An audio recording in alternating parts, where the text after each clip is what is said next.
first cartoon where Steamboat Willie is really the first cartoon where we see um, the kind of synchronization between music and animation. Um, but it really, I mean, so it takes a few it takes a few before they really get the hang of it. Um, I often will point to Skeleton Dance from the next year, from 1929, where you really get to see it happening, where the music and the action are completely in sync with one another, and the skeleton rises from behind the tombstone, and we hear the music go up, or the dancing, or whatever it is. So I wouldn't say it actually originates with Steamboat Willie, but yeah, it's starts around that time. Selznick certainly used the term, but we don't know for sure that he was the first. But again, it's a convenient way to think about it. Um, I think part of it is because Disney was so good at what they did that, and they were one of really the only, they were at the time, they were the only studio to really focus on music in that way in 1928, becoming the Aesop's Fables studio was doing some music, which is partially what inspired Disney to put music in his cartoons. But they weren't doing things where the music matched the action. It wasn't synchronized. And so you Disney wanted to do better. He wanted it to sound better. He wanted to actually be part of the story and not just sound effects and slide whistles, and things like that. So he really tried to do something differently. And so I think it gets tied to Disney in part because they just did it so well, and they were really the first ones to do it. By 1930, we can see with the Fleischer cartoons, we can see with the early Warner Brothers cartoons, that they're all trying to do what Disney did, not just in terms of good characters, good animation, but also really compelling, music that really made you that really brought you into the story. Okay, so based on my literature study, the Mickey Mousing technique is somehow related to old composers like action films. Maybe Max Steiner as one of the I think Max Steiner is the Carl Stalling version of like a live action film, uh, because Max Steiner also like aside from King Kong, he produced so many music films, like I forgot what one of the films he created, or maybe in like old Casablanca. But I think the Mickey Mousing technique in Casablanca is not used thoroughly, but it's still Very, very creates little. Yeah, very, very, very little very in little, very Casablanca. little. Yeah. Uh, but I think uh, Mickey Mousing technique is somehow really phenomenon at that time, right? Really phenomenon. I mean, Well, phenomenon is if you phenomenon in that it was happening a lot, yes, in the mhm. late 20s and in the early 30s. But remember that when Steamboat Willie happens in 1928, um, sound has only just come to film, like really come to film 2 years earlier, with the the early Vitaphone experiments from Warner Brothers. So what exactly a film score sounds like is something that people haven't really figured out yet. Um, there is a book, I'm going to look up the name of it, and the name's escaping me for a minute, but there's a book I would suggest you look at if you can. You might want to look because this person talks about this very thing. He's looking specifically at what um, what film scores were doing, what film composers were doing in the late 1920s and in the early 1930s, as they're trying to figure out exactly, well, now we have sound. Um, what are we going to do with it? How do we make how do we convince people that there should be sound in films? How do we, all those questions that I know you're familiar with. Mhm. And that person's name, I have to tell you because it's going to drive me crazy if I don't, is Michael Slowik, Slowik. I don't Mhm. know if you're familiar with his book, After the Silence, Silents, and he's looking at this period specifically and at Steiner. And he's looking at this myth of Steiner having been the person who bridged the gap between silent film and sound film, and that King Kong was, the big in 1933 was like how everything changed. And what Slowik shows is that people were experimenting. They were experimenting for 5 years, from basically from 27 to 33, 32, and that they did everything. And that what we hear in cartoons is just one part of that experiment. And Steiner, yes, Steiner liked to Mickey Mouse. He liked to catch the action with the music, and he would come up with something to mimic it. The problem was is that it was distracting. People heard it, and it called attention to the fact that they were watching a movie, and the directors and the producers didn't want that. And so this is why Selznick says, "I don't want any of that Mickey Mouse crap," and that's why Steiner eventually stops doing it. And in some ways, it's seen as the sign of laziness. It's seen as the sign of a not creative composer, because anybody can just someone fell, I'm going to have falling strings. Why does that need music? Let's come up with something more, um something that's more poetic. Let's come think of something that's more creative, where it's not just this means this, where we're given something really rich or something very ominous. It tells us what's happening, but it doesn't tell us what's happening. That's why it works so well in cartoons, because cartoons are fairly direct, right? They joke, they caricature. Everything is very much right there in the front. Live action, not so direct sometimes. And so the music had to become more nuanced. It had to have much more, um, I don't know. I'm not saying that cartoon music is not nuanced. It's just it's doing it. What music does in cartoons is different from what music was going to do in live action film. So, um, yeah, I don't know if that does that answer your question. I think I Yeah, answered your question, yeah. maybe. I think yeah, I got your point. So I think Okay. why Mickey Mousing I think is very eligible for cartoons because the medium kind of matches with the music. I mean, I was kind of wondering like uh why live action films are not working with Mickey Mousing. I think because I've always thought that it has something to do with the technical issues, like probably the moving pictures, production style. I mean, I don't know. I mean, there's something a lot to do with it, um, and that's why I'm uh, I'm I'm doing this project right now because in Indonesia, there's rarely any research that discusses about Mickey Mousing. I don't know. I think that this would be the first time uh Mickey Mousing has been researched in my country.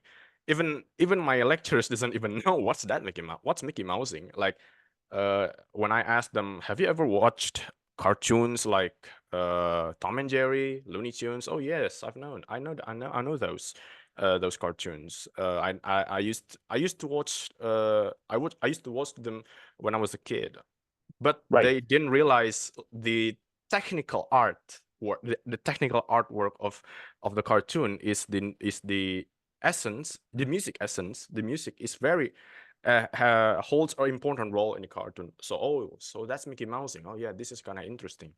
So that's came to the point where I would like to ask the next question. I mean, are there any related theories that can be applied academically to analyze Mickey Mousing animation film, such as Oliver Johnson and Frank Thomas animation principles, or maybe music and film theories? I think there's plenty of ways we can analyze it. You know, uh, Frank and Ollie, I'm looking at my copy of their book right here. Hopefully you have it, The Illusion of Life.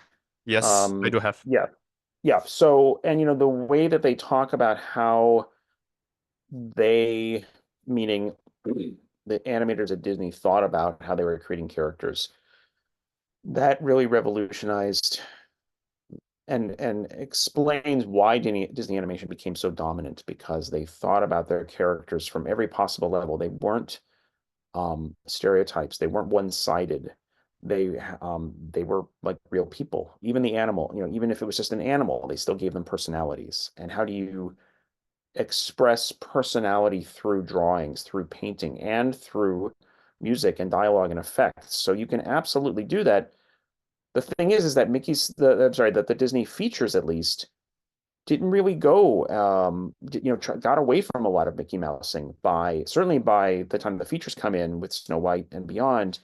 It comes in every so often, but Mickey Mousing is it's a tool, right? It's something that the composer uses at specific moments, because if you use it throughout the whole thing, it gets very old. It gets very boring very, very quickly. Nobody wants to hear an entire score. Even Tom and Jerry, which uses, Scott Bradley uses a lot more sounds that could be considered Mickey Mousing, although he would have hated it that if somebody called it that. Even he will vary the score, so it's not just Mickey Mousing. It's the shock chords that he calls it, or the sounds of impact, or the sounds of conflict.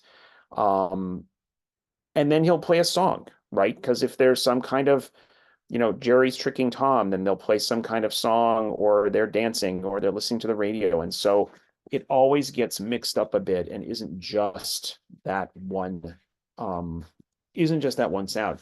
So in terms of film music theory, again, film music theory so much of film music theory started as an extension of theory to talk about literature, theory to talk about um, books and plays, because no one had really thought about how do we talk about how the music in a film works. And it was Claudia Gorman and Rick Altman and these other early scholars who took French film theory and applied it to music, applied to film, and then Claudia specifically applying it to music and saying, well, this could work as well. The problem is that that's intended for live action film, where with the diegetic, non-diegetic, or background and source, all of those yes, black and white approaches, either the music is in one place or another. Well, there's never another in animation. It can always be heard, even if they don't acknowledge it, right? So the music is going, and suddenly the character says, what's that playing in the background? Or they reach off and pull a record onto the screen, and they're acknowledging the soundtrack. And so you can't just use traditional film theory to talk about cartoon music, because the same kinds of of guidelines for how the universe works, they just aren't there. Anything is possible. Um, that said, sure. I think the thing that I said is that, Mickey Mousing as a tool is, maybe the first way to consider it, that it's something that composers will use, but they have to use it very sparingly. It's like using a spice, right? Too much and it overwhelms, not enough and you don't even know it's happened. It's this just kind of level, like it's there and it works, and we move on to the next thing before it becomes it overtakes what we're seeing. I don't know if that makes any sense. Yes, I kind of get a lot that Mickey Mousing kind of covers up all the sound design aspects, foley, scoring, sound effects, which, in my opinion, Mickey Mousing is kind of unique, but somehow it doesn't fulfill the sound design aspects in modern films. Like it's used extensively, uh, and therefore it's not orally or sonically, it's not even an art. Like one of my friend who is an expert in sound engineer, that Mickey Mousing is very tiring for sound for the composers like me, because I get to dictate every action or every movement in the movies. So I would prefer that. How about we spare the Mickey Mousing in some funny scenes that holds a funny or humor for the audience. So I think that's kind of reinforce the humor. Yeah, but why funny? Why does, and that's really my question. And that's, I mean, that's a question I think that needs to be answered is why is it that it's reserved for humorous moments? Why is it that we associate Mickey Mousing with comedy and not with any other feeling? I mean, and we know the answer is because we've been taught it. We've been taught that that kind of close synchronization is humorous, and that's because we've been seeing it with cartoons for almost 100 years. So now the association is just it's innate, right? We just know Mickey Mousing or direct or tight synchronization equals funny. But think about think about something like Jaws. Mm. Do you know the theme to John Williams's Jaws? Yeah, Jaws, the shark film. Yeah, just the Yeah, two notes that da-dum, yeah. da-dum. Boom. Right. So there's no Mickey Mousing there because we don't see the shark, but you have something that's very, very distinctive, very short. I mean, it's two notes, and yet it instill, especially when the film came out, I mean, it scared people to death. And just hearing those notes was enough to create this feeling of dread, of terror. And Anticipation. so, yeah, exactly. That's exactly it. And is it because, if we talk about the notes, is it because they're close together? I mean, they're a half step, so they're not that close. It could have been a quarter tone. It could have been even smaller. I mean, really, a really tight, dissonance between two very close tones would be much more, to some people, would be very unnerving. But Williams uses those notes. And so, but because we don't see the shark, doesn't bring the humor. If we'd been watching the shark and we heard those notes, probably people would have thought it was funny. So it's so interesting to me just how much we've been trained to hear that certain sounds mean things. I think it's entirely culturally based. Yeah, I think it's probably based on a psychological sound. Like you hear something, you feel something. Like uh, probably it's kind of intentional for the composers to put a lower chords or a lower notes, because in Jaws, like when I was a kid watching Jaws, I heard the theme song or the leitmotif, or is it called leitmotif? I don't know. Yeah, I would say it's a leitmotif. Leitmotif, yeah, and yeah, it's Yeah. kind of scared me to death because because the horrifying sound. I think because it's in music, it's called timbre or a color sound, yeah, right? Yeah, it kind of influenced me to the shark is coming up to the person and to eat him alive.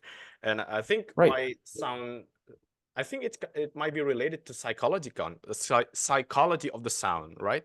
I mean, if or are there any some sort of related sound art or sound art, or maybe I don't know, sound identity, maybe, or maybe anything, sound identity Well, or and sound that's psychology. the thing, right? Is that it's where do we learn this? And so that's the big question is this something wired in our brains, Yeah, or have we been taught with the music that we're raised with from day one, from the minute we're born, and we hear music around us, and our parents and happy things and happy moments have certain sounds, and unhappy moments, painful things have other sounds. And so we learn over time passively that happy means this, and or happy sounds like this, and sad sounds like that.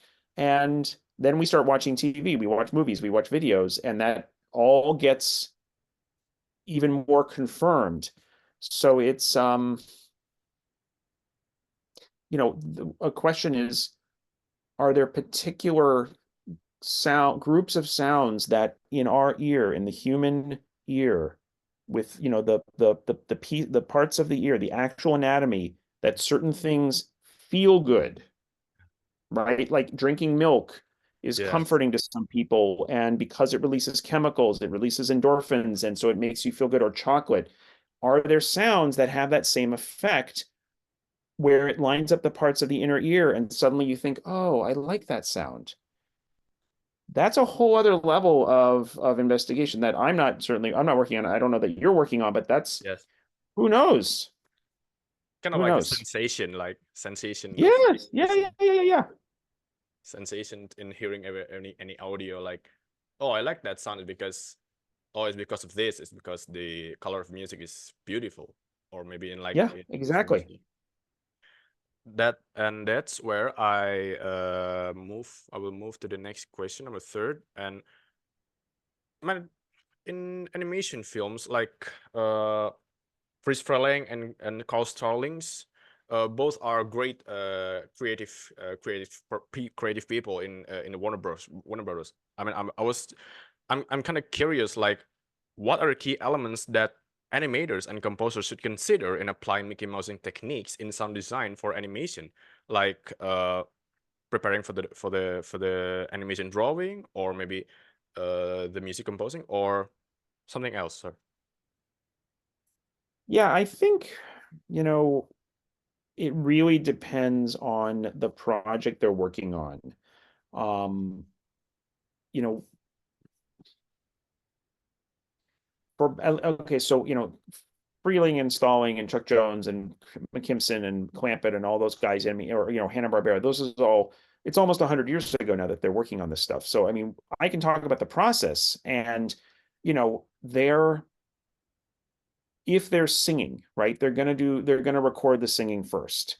But even before that, the music director is going to get with the directors and the writers, and they're going to say, here's the story. We want, you know, here's what's going to happen here. Here's what's going to happen here. The music director figures out how many seconds of each kind of piece that they need, and they go off and they write it. And depending on the composer, um, composer for the Columbia cartoons or Disney or Warner's or MGM or UPA or any of them, they're all going to come up with different approaches. One example that I would recommend you might look at is, I don't know if you've seen Gerald McBoing Boing. Nope, I haven't Um, seen them. okay, so Gerald McBoing Boing is a 1949, 1950, 1949 cartoon by UPA. UPA was a studio, animation studio that was mainly made up of people who left Disney because they didn't like the style that he was doing. They wanted something more modern looking. And so the score for Gerald McBoing Boing and for a lot of the UPA cartoons after it is very not like Carl Stalling or Scott Bradley or Disney. And Gerald especially, there is some Mickey Mousing, but it is almost anti Mickey Mousing. It's like, how can we capture motion without giving people the sounds we expect? Because the story is about a little boy who doesn't speak. He speaks in sound effects. So he makes explosions and train whistles and his so when the line is, he didn't speak words, he went boing boing instead. On And the FX. whole cartoon is about him being rejected and then finding his place in society as someone who can only make sounds. And so the music reflects this very kind of upside down world that he lives in. And so you might look at it as an example of how did the composer, and the composer's name is Gail Kubik, how did the composer come up with a way to score a cartoon without resorting to the old ways of doing cartoon music, which is Mickey Mousing? Mm. Ah, that's I've never heard the cartoon. I think I should look at it after this discussion ends. It really it really Yeah, yeah. it really it, it really adds my curiosity. Here, I'm going to put the name. There's the name in the chat so you can find it. Gerald Um, McBone. Gerald McBoing Boing. It should be on. I mean, I don't know what you can find on YouTube or other online sites, but if you can't find it for some reason, let me know, and I should be able to send you a link to it somehow. Okay, okay, sir. Thank you. I think move on to the Kelly, next I question. wonder. Yeah, yeah, go ahead. Move on to the next question. This question kind of really circling around in my head, like how does Mickey Mousing technique can matches animation and music rhythmic pattern in animation? I'm not sure. How do you mean? Rhythmic, like the tempo. Oh, well, the composer is, again, if you're looking at Warner Brothers or MGM, the way that animation works, especially for those studios, is each sequence. So animation, basic animation works that, especially back then, the drawings are being photographed on an average somewhere between 12 frames and 24 frames of film per second. Yes. Usually it's around 16 to 18. So what happens is the composer will decide based on how fast the animation is moving, Oh. how quickly the music needs to move. Like what's the tempo of the music going to be? So if it's like if somebody's walking, left, right, left, right. So that's maybe it's not Oh. 120, it's like maybe 90, 100, right? So it's like, okay, that's going to be the tempo for my song, whatever, or the tempo for whatever music I'm going to have. But if it's Mickey Mousing, well, here's my tempo. So you have to that you they would use the tempo, the metronome marking Mhm. of based on the speed of the film.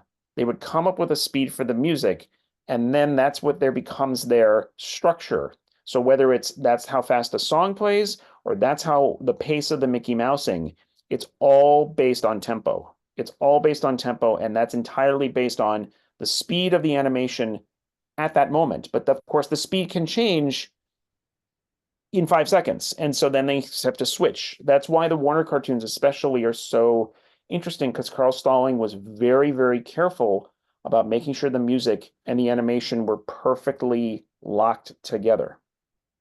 Oh.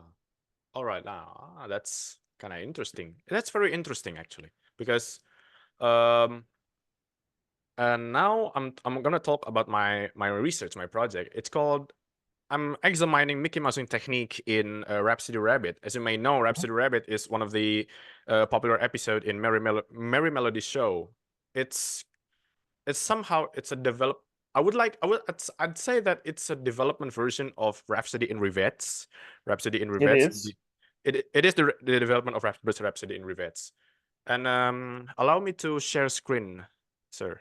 Allow me to share Yeah, go my ahead. project. Um, hold up. Sorry.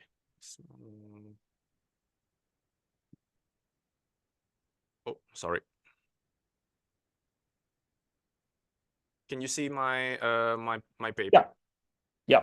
Yeah. So I've already examined the film, and there are total 7 scenes that I identified as a Mickey Mousing technique. If you remember closely in this scene, in 2 to 207 Mhm. timestamp, the animation shows that Bugs Bunny correlates or unified his fingers while playing the composition, the Hungarian Rhapsody number 2 composition in bar 24th bar, right?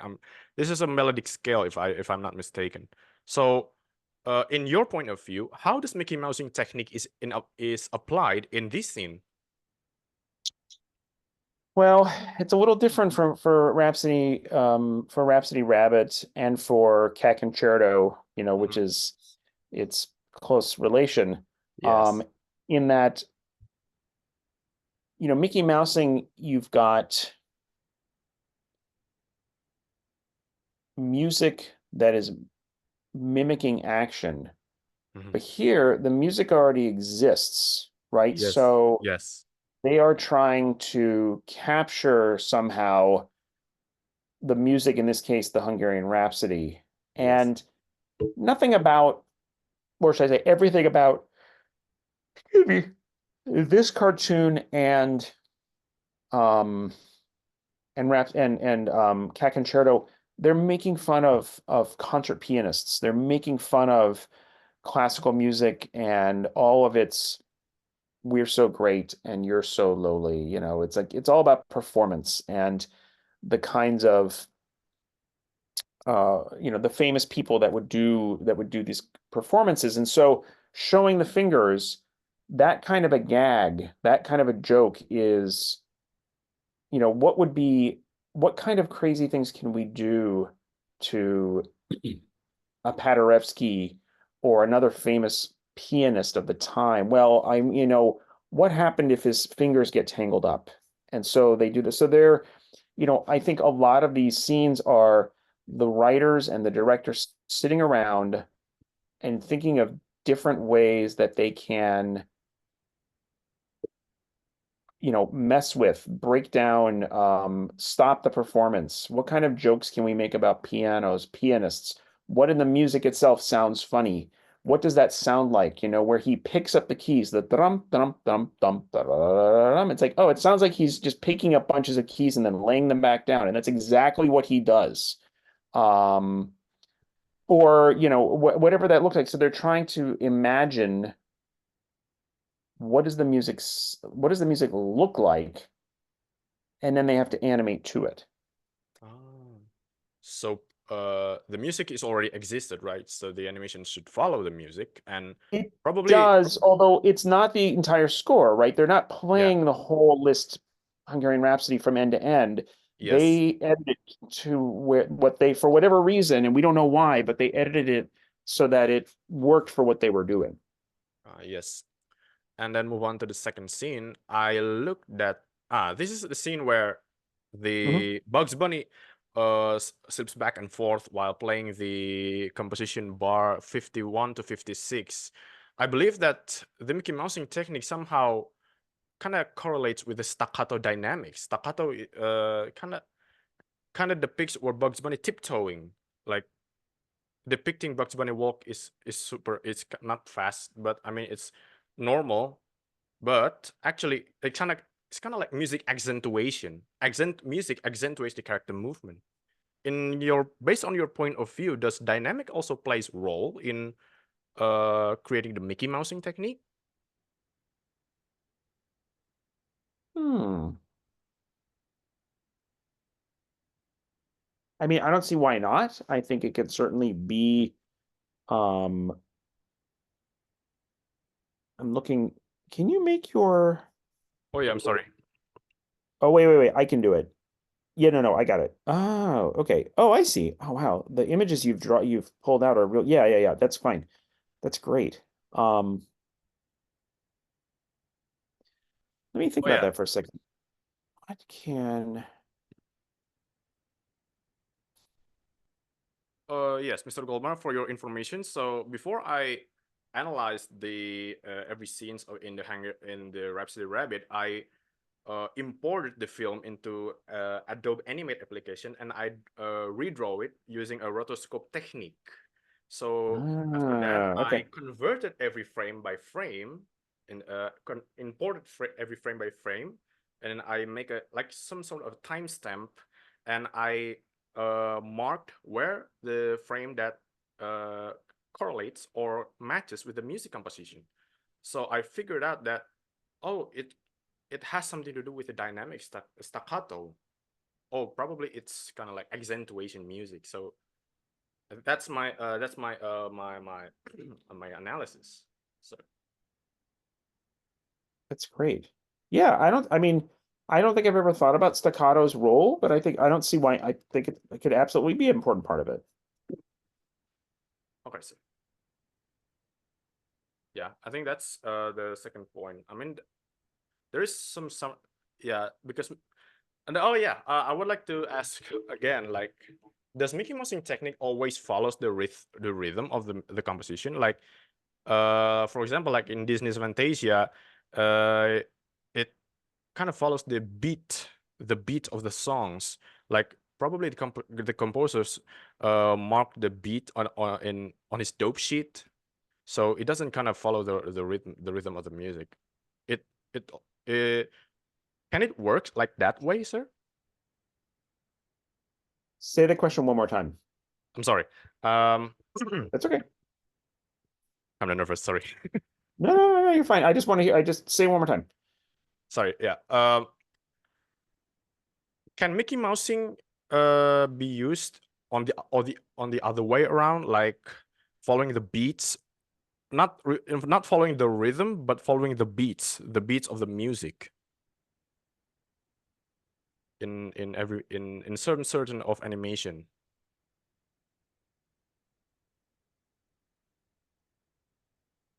I think it can. I mean, I think you can. There are probably examples. I'm not thinking of any at the moment, but where the beat of the music becomes something that is very closely followed in the animation. So it's not just specific rhythms, but the larger tempo. So I think the answer is absolutely yes. Yeah, I can't think of anything off the top of my head, but I can't. I think the answer is absolutely yeah. I think the answer has to be yes. Yeah. Okay. Oh yes. Okay. Thank you, sir. I think moving on to the third scene. Now, I think this is uh the part where the conflict begins between Bugs Bunny and the rat. I don't know. I mean, I don't know. There is no single. There's no the rat is nameless, right? I mean, Yeah, yeah. I would like to call him Ratinho from other series, but that's entirely No, different, he's right? yeah, no name. No name is nameless. So in this scene, like the rat is running on his keys piano, Mhm, and if you look at the composition, it's somehow depicting glissandos, right? Glissandos, accelerando, and then mhm, you have like a repeating notes, repeating melodies in here. So somehow the Mickey Mousing technique is applied while Rhapsody Rabbit. I'm sorry, excuse me. I mean the rat knows the expression seems to be thickened by articulation, or maybe the technique. I'm sorry. I mean the Mickey Mousing technique is applied through the rat running the running down the keys of the piano, depicting what is that? The glissandos technique. So is it possible to uh is it possible to apply Mickey Mousing technique not based on the composition, but the composition of music, but based on the music music technical playing? I mean, I don't know what's the meaning of it. Yeah, Music performance, the word I would use is gesture because gesture. what in that we're not getting every note, right? It's this large sound like the right. Mhm. And so I would call that a gesture where it's this sound, a wave, a wash of sound rather than a specific note or group of notes. And absolutely yes, right? That's part of what makes Mickey Mousing so interesting is that you can pick, it doesn't have to be a specific note or group of notes. It can be a sound and they can connect that sound with a visual. So yes, I think the answer again, absolutely yes. Okay, thank you, sir. I think moving on to the fourth scene. Yes, yeah, this is the kind of interesting one for me. Like, I don't know what's. I don't think.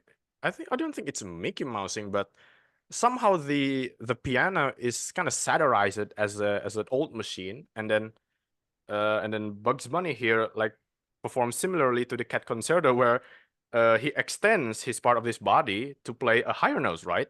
I think it's Mhm. some sort of accentuation, or maybe there is Yeah, something Tom else does of it. music. His finger hits that high note, and his Yeah. hand stays there at the same time. Yes. Is there something that music synchronizes to the action, or the animation is just to satirize or maybe I don't know how to say it. Does the music just to illustrate the Bugs Bunny's action, or there is something else in this scene? No. I mean, I think the music. This is definitely an example of the music coming first. Mhm. Um, where like I said earlier, they pick this part of the. One of the reasons the Hungarian Rhapsody works so well is because it has all these tiny little motives, these little musical moments that each one happens, and then he moves on to the next one. He moves on to the next one. He moves on to the next one, and so each one is a moment for a joke, for a gag. So in this gag, where the pianist goes thump, ba ya ya da, where he's hitting that high note. They're like, oh, how can we make it so that he's hitting the note without, what is it? What can we do funny with that? It's like, oh, let's have him use his ears because he's a rabbit. And he's also playing so fast that he's going to make the keyboard move like a typewriter, Yeah. where the plate moves and then you have to push it back. Yes. So that's two separate gags, right? So the first Yes. one, piano moves, he pushes it back. The second one, he hits it with his ear. And in both cases, they're taking something they hear in the music and they're animating to it. Oh. So this is less Mickey Mousing than it is ballet, where the music comes first and they're coming up with an image to go with the music. Oh, I see. It's kind of like dancing, right? It's kind of Yeah, like exactly. Like I said, ballet. ballet. Moving on to the next scene. This is, I think, this is, uh, this is kind of funny. It feels funny for me, like Bugs Bunny hopping to the or jumping onto the piano and then tiptoeing. And if you look at the composition, it's uh again it has something to do with the dynamics, like in the second scene. Like if we look at the synchronization that I created, it connects with the sforzando. I'm sorry, I mean this is staccato and sforzando. I think probably the scene synchronizes with the music accents, or somehow the music accentuates the character's movement. Based on your point of view, like how does the music matches with the Bugs Bunny action in this scene? Again, I think this is another example of them hearing something in the music and then they came up with Bugs's action. So again, I think this is a moment where the music comes first, Mm-hmm. but because it's animated so well, and that's sort of the trick of Mickey Mousing, is that it's supposed to be like this movement makes that sound. So in this case, it's if you had never heard the list before, Mm-hmm. you would think, wow, he's just playing this piece and everything he does makes sense. And he jumps on the piano and it sounds good. And he uses his ear and it makes sense. And in reality, they're taking a song that they know very, very well, or a piece they know very, very well, and coming up with something for Bugs to do in each part of the piece. So I think in essence, what it means is that they're creating Mickey Mousing where it really isn't Mickey Mousing. That is, the music existed. He's doing sort of a dance to the music, but they do it so well, it's so synchronized that Mm-hmm. it's almost as if it is Mickey Mousing. Does that make Oh, any sense? yeah. It does make sense for me. It's like choreograph the dance, right? Choreographing the It's dance. absolutely what it is, yes. But it's Oh, done so yeah. well that it seems like it's just completely natural and like, oh, of course, how else could this possibly have happened? This is, of course, what it would have looked like.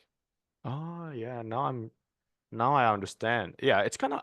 I was like thinking, if you look at a dance performance in theater, or maybe if I look at my one of my if I look my college friends who perform a dance in a theater, the music kind of matches with the movement, with his or her movement. Yeah, it's somehow kind of choreographed the dance because the music existed before the dance. Or there are two cases, right, sir? It may the first the animation comes first and then the music follows, or the music comes first and then the animation follow. So it's kind of Right. like it's a very interesting for me. And move on to the 16. I think the 16 where the rat running down and then he's got chased by the piano keys is some sort of illustration, right? Like the music. That what part interesting for me is that when the music is getting higher and higher, the tension is also getting a rise. Like does the I think what does the Mickey Mousing technique is somehow depicted in this scene, or is it just like probably something else that happens in here? Again, I think this is them choreographing that Or is it theme, that? dun, dun, dun, dun, dun, dun, dun, dun, dun. Now, but now they also know that this is the point in the list where he's kind of winding up, is going to be a big finish. It's going to be a really big finale. And so by having this progression where they keep moving the mouse and then it comes back and then a little more and it gets back. So it's getting bigger and bigger and bigger and bigger until the big finale at Finalized. the end. So they are leading us to the conclusion, right? Which is why it Yes. becomes a big deal. Oh, yeah, yeah. Okay. Okay. The last scene. I think you mentioned this scene in one of your book in Tunes for Tunes, right? What part interesting for me is that again, this is a gesture, right? This is a gesture, and it's somehow similar to the octopus character in the Rhapsody in Rivet, where they're bringing up the brick of layers and then putting them back down. I think where this is where the glissando works, right? Like, like my question is like, why is glissando is somehow is holds an important role in Mickey Mousing? Because I think it's a gesture because it's very a distinctive sound. Hmm. It's not just one note, it has this kind of sweeping movement to it. And so it might make it more, it may be that people can visualize, they can see in their minds, oh, that must be what this means. So I think that's probably what it has to do with. Ah, yeah, yeah, yeah. I think that's all from my analysis. I think because it is already finished, and my supervisor said that if you talk with Mr. Daniel Goldmark, please get as much as advice you could get from him because he's an author of the cartoon music, and then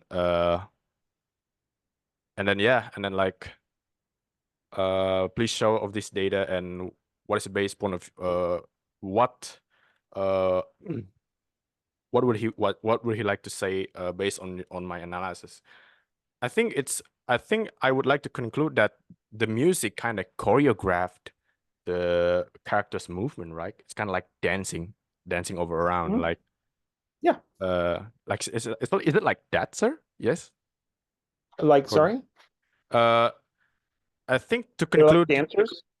to conclude this to conclude the paper that that I created, that I've analyzed, that the music comes first and then it somehow choreographed the animation or the movement, right? Absolutely. Oh, Absolutely. They're definitely, yeah, no, it's definitely the music is the music is telling exactly what's going to happen in the cartoon. No question. yes. Okay, moving on to the second last questions. This is I would like to discuss this a little bit further with you. Uh, as we may know that the Cat Concerto and Rhapsody Rabbit both use the same piece, right? Uh, what kind of bothers me that like who's wrong and right in this what's that controversy, because most people would say that the Cat Concerto copied the Rhapsody Rabbit, or maybe even something else. Even the Cat Concerto won the Academy Awards, if I'm not mistaken, right? It won the Academy Awards. Correct. Based on your point of view, like uh, what distinct and opportunities did the creators of both cartoons, or maybe of Rhapsody Rabbit, Freeze Freleng, and Carl Stelling encounter when applying Mickey Mousing techniques compared to other animated films, such as the Tom and Jerry's Cat Concerto?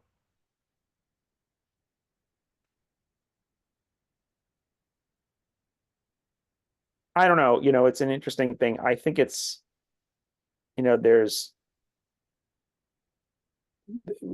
we know that the music for Rhapsody Rabbit was recorded first. Mhm.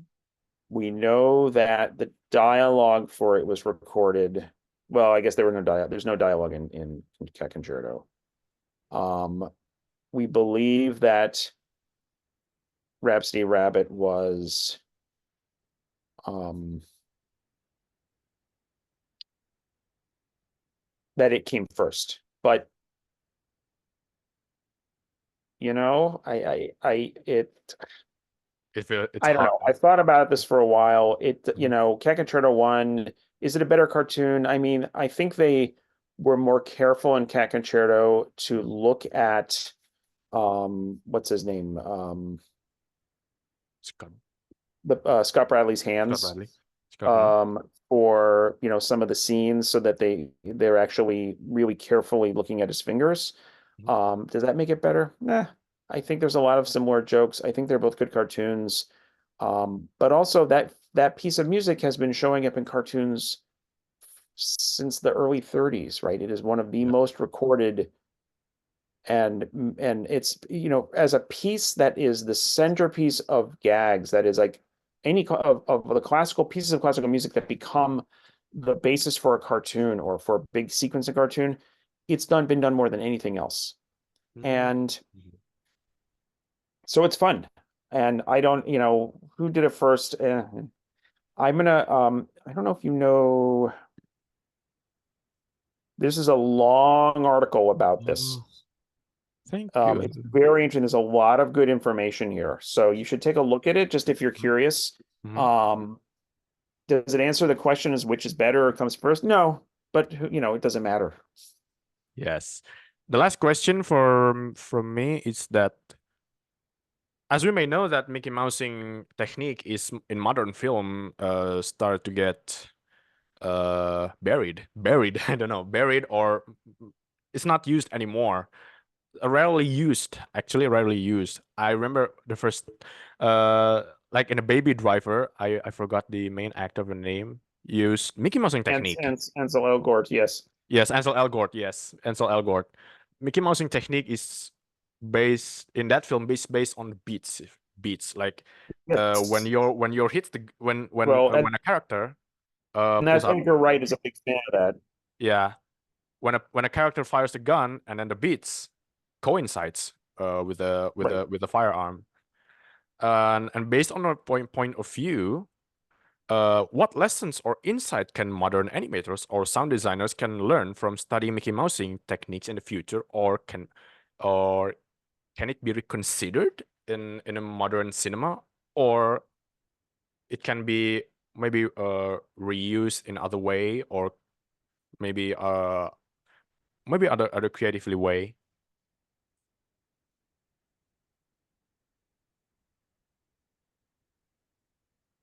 I don't know. That's a good question. I mean, I think what I would say is there a way that Mickey Mousing can be used where it's, like I said before, where it's not just about humor? Is there a way for people to start hearing it differently, and not just to think that it's bad writing or that it's a crutch or that um, it's taking away from the film, right? Where it's not just in animation, but is there a way for it to be used, or even in animation, which not everybody likes it in animation? Is there a way to use it where it can be seen as or heard as something beyond comedy? That would Mhm. be my, you know, is there a way for people to experiment with it? It shows up occasionally. Thomas Newman uses a tiny bit of Mickey Mousing in Wall-E, Mhm. for instance. But you know, he's a major Hollywood composer. He did Shawshank Redemption, American Beauty. He did lots and lots and lots of important film scores. So he can do what he wants, and no one's Mhm. gonna give him a hard time about it. I don't know. It's a good question. I think, you know, can we find a way to use Mickey Mousing that doesn't just make it comic? That would be my answer. Okay. All right. I think that will conclude our discussion tonight. I would like to once again, I would like to say thank you very much for Mr. Daniel Goldmark for spending your time with me, because your insights would would prove valuable for my research, and I think I would like uh to I think I would like to discuss it further with my supervisor, according to our discussion today. And oh yeah, one more thing. I would like to share this. Well, wait. Discussion. Allow me to share screen one more time, sir.